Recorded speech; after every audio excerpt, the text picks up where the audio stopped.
Bienvenue. On a tous connu cette situation, n'est-ce pas? Passer des heures, voire des nuits entières penchés sur ses cours, à surligner, à relire, pour finalement arriver le jour de l'examen avec cette désagréable impression que tout, ou presque, s'est évaporé.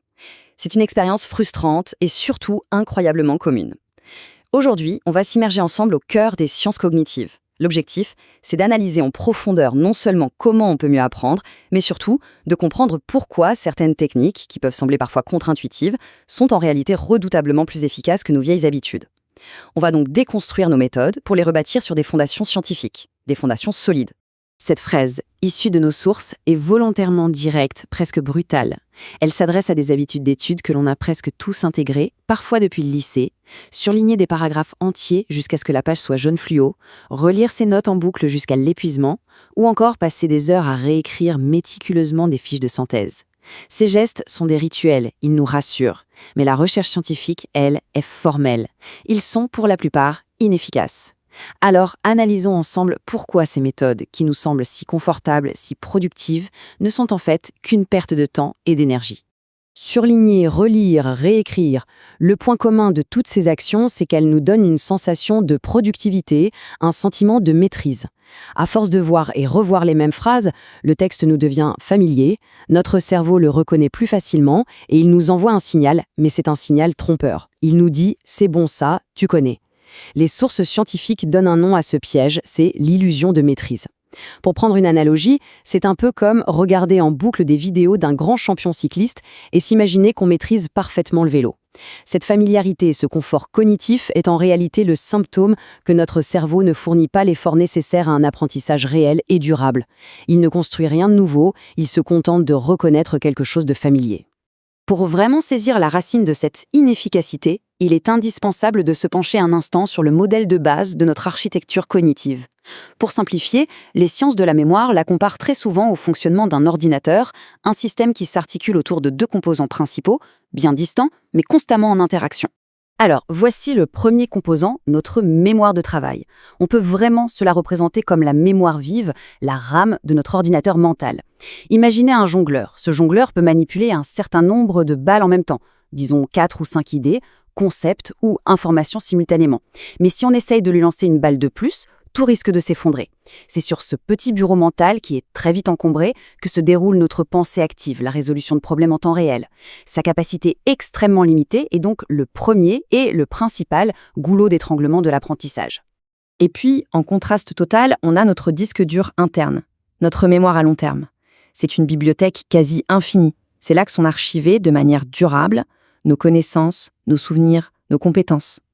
L'enjeu fondamental, le but ultime de tout processus d'apprentissage, c'est donc de réussir à transférer de manière fiable et surtout organisée l'information depuis cette RAM très limitée, ce petit bureau de travail temporaire, vers ce disque dur qui, lui, est vaste et permanent.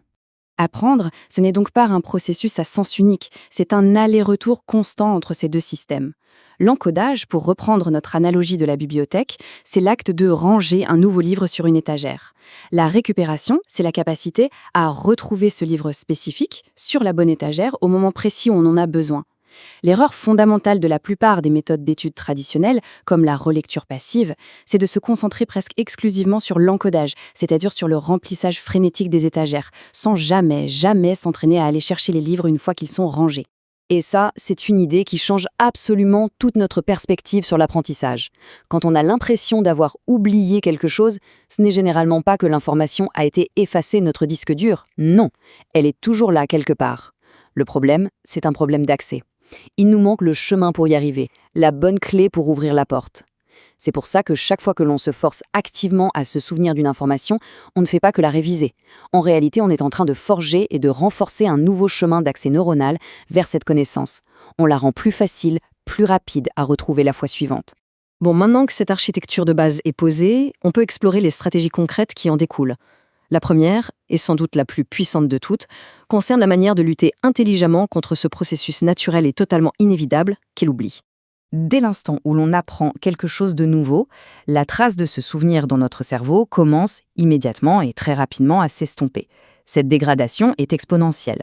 Le secret, comme les recherches en sciences cognitives le montrent, ce n'est pas de bachoter massivement juste avant une échéance, mais bien d'interrompre cette courbe naturelle de l'oubli à des moments stratégiques, à des intervalles bien précis. Pour se faire une image, on peut penser à un chemin que l'on tracerait dans le sable sur une plage. Si personne ne repasse dessus régulièrement, le vent et la marée vont l'effacer en très peu de temps. C'est une image parfaite de la courbe de l'oubli. Il faut comprendre que notre cerveau est une machine conçue pour oublier. Il oublie ce qui ne lui semble pas pertinent pour économiser de l'énergie. Sans un effort conscient de consolidation, l'effort initial qu'on a fourni pour apprendre est donc, en très grande partie, tout simplement gaspillé. Et c'est précisément ici que la stratégie entre en jeu. En se forçant à récupérer une information, donc à la rappeler activement à sa mémoire, juste au moment où l'on commençait à l'oublier, on envoie un signal extrêmement puissant à notre cerveau. Ce signal, c'est « Attention, cette information-là est importante, il faut la conserver, la renforcer ». Pour reprendre notre analogie, c'est comme si, à chaque récupération active, on transformait ce simple chemin de sable en un sentier de terre, puis en une route pavée et enfin en une autoroute. Le souvenir devient de plus en plus solide, de plus en plus résistant à l'érosion du temps. Ce calendrier illustre très concrètement le principe de la répétition espacée. Regardons attentivement les intervalles. On révise le lendemain, puis 3 jours plus tard, puis environ 1 semaine après, puis 2 semaines. L'espace entre chaque révision s'allonge de manière progressive et exponentielle. La raison est simple. Plus on attend, jusqu'à un certain point bien sûr, plus l'effort nécessaire pour récupérer l'information est grand et plus le renforcement de la mémoire qui en résulte est puissant. Notons que la révision au jour 2, juste après la première nuit de sommeil, est particulièrement cruciale. Le sommeil joue un rôle majeur dans ce qu'on appelle la consolidation, c'est-à-dire le transfert de l'information de la mémoire de travail vers la mémoire à long terme. Une courte révision le lendemain matin permet donc d'ancrer durablement ce qui a été solidifié pendant la nuit. C'est l'antithèse absolue du bachotage de dernière minute. Ce qui est pas absolument fascinant ici, c'est cette différence fondamentale d'effort. Relire passivement, c'est comme regarder une vidéo de quelqu'un qui fait de la musculation. C'est facile, c'est confortable, mais ce n'est pas nous qui devenons plus forts. La récupération active, au contraire, c'est se forcer à extraire l'information de sa propre mémoire. C'est soulever le poids soi-même. C'est difficile, oui, ça demande un effort mental, et c'est précisément cet effort que les scientifiques nomment « difficulté désirable » qui construit le muscle neuronal et qui solidifie la connaissance pour de bon. Et voici une application concrète, presque mécanique, de ces 2 grands principes. La boîte de Leitner. C'est un système qui permet d'automatiser la répétition espacée et la récupération active. Le processus est simple, on crée des fiches, des flashcards, avec une question d'un côté et la réponse de l'autre.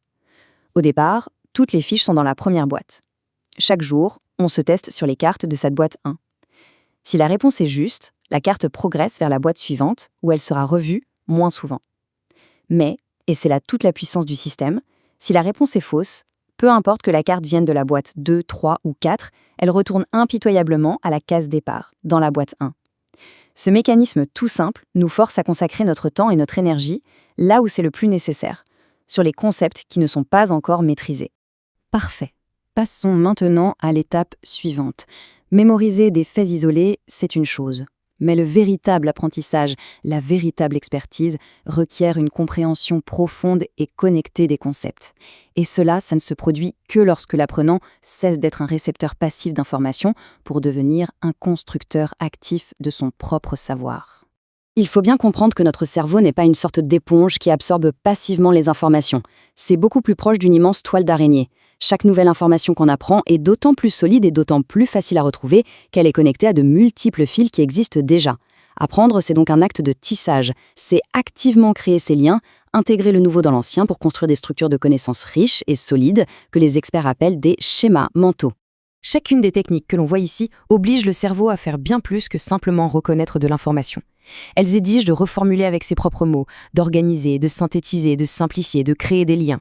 Le rappel libre, par exemple, juste après un cours, force un premier effort de récupération intense qui ancre immédiatement la connaissance. L'auto-questionnement, le fait de créer ses propres questions, c'est une manière d'anticiper et de s'entraîner au processus de récupération qui sera nécessaire lors d'un examen. En somme, toutes ces méthodes transforment l'étude en un véritable acte de création.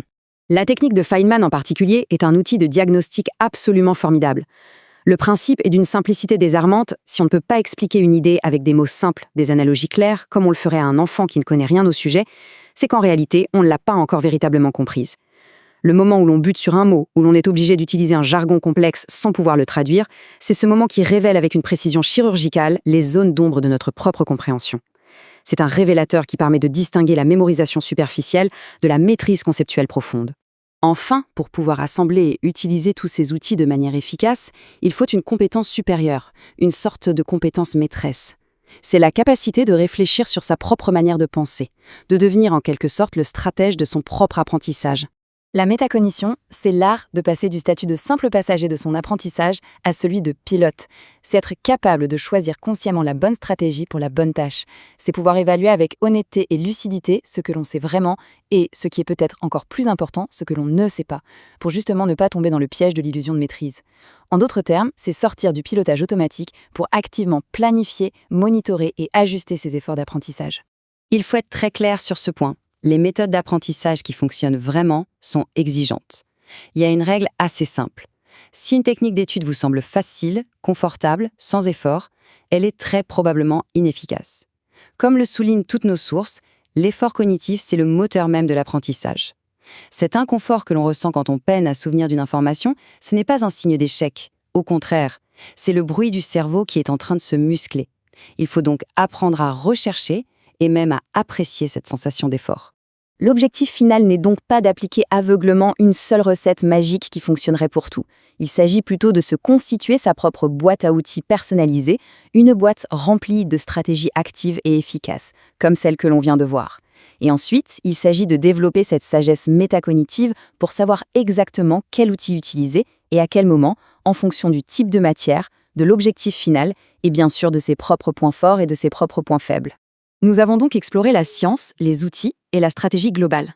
Maintenant, la question de fond est simple et directe. Quelle est la première habitude passive, la première méthode confortable mais inefficace qui va pouvoir être remplacée par une technique active, exigeante mais tellement plus puissante? Car au fond, apprendre à apprendre, ce n'est pas seulement une compétence académique pour réussir un examen. C'est un véritable super pouvoir que l'on se construit pour toute la vie.